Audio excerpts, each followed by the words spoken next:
ইরানের সর্বোচ্চ নেতা আয়াতুল্লাহ আলী খামেনিকে নিয়ে জল্পনা। কি ঘটছে তেহরানে? খামেনির পরবর্তী ইরান, মধ্যপ্রাচ্যের ভবিষ্যৎ কোন পথে? বিশ্ব রাজনীতির নজর এখন ইরানের দিকে। সর্বোচ্চ নেতার ভাগ্য নিয়ে ধোঁয়াশা।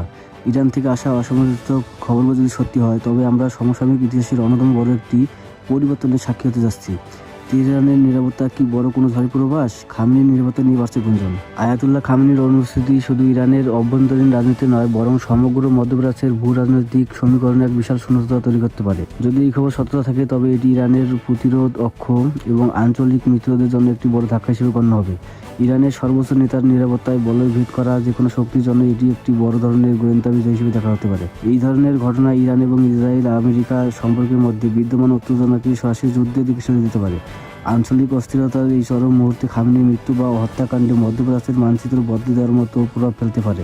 এই ঘটনা মধ্যপ্রাচ্যের ভূ রাজনৈতিক সমীকরণের নতুন এক অস্থিরতার সংকেত দিচ্ছে, যার প্রভাব কেবল তেহরানে নয়, পুরো বিশ্ব জুড়েই অনুভূত হতে পারে। ঘটনার নেপথ্যে থাকা শক্তিগুলোকে খুঁজে বের করতে হবে। ইরান যে কঠোর তদন্তের পথে হাঁটবে তা এখন স্পষ্ট।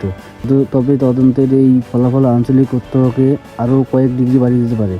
বিশ্ব নেতাদের প্রতিক্রিয়া এবং গোয়েন্দা সংস্থাগুলোর তথ্যের কাটাছেঁড়া বলছে, এই ঘটনাটি কেবল একটি একক হামলা নয়, বরং এটি একটি গভীর ষড়যন্ত্রের অংশ হতে পারে। তেহরানের আকাশে অনিশ্চয়তার মেঘ। কি হতে যাচ্ছে পরবর্তী পদক্ষেপ? নিরাপত্তা বেষ্টনী ছিন্ন করে আঘাত, মধ্যপ্রাচ্যের রাজনীতিতে এক নতুন মোড়। প্রতিশোধ নাকি সংযম? তেহরানের পরবর্তী সিদ্ধান্তের অপেক্ষায় বিশ্ব। তো আজকের ভিডিওটা এই পর্যন্ত। যদি ভিডিওটি ভালো লাগে থাকে তো অবশ্যই লাইক, কমেন্ট, শেয়ার এবং সাবস্ক্রাইব করবেন। পাশে থাকা বেল আইকনটি বাজিয়ে দিন আমাদের নতুন নতুন ভিডিও পাওয়ার জন্য। ধন্যবাদ।